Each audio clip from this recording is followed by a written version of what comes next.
Olá galera, hoje é mais um dia de fogueira, né? Hoje é o dia de São Pedro, galera, tá vendo? Hoje é o dia da fogueira de São Pedro. Então a gente anda aqui a fogueira para daqui a pouquinho nós meter fogo nela, tá? Hoje é o dia de São Pedro, viva São João, viva São Pedro, né? O último santo junino, São Pedro. Veja aqui a fogueira que nós estamos fazendo aqui, que eu tô fazendo para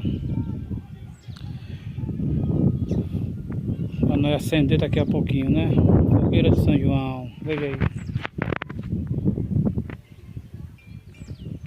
Quer dizer, fogueira de São Pedro, né galera?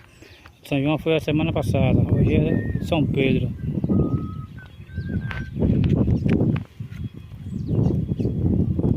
Deixa eu ver aí, né? Arrumando a fogueira de São Pedro, para nós meter fogo nela daqui a pouquinho.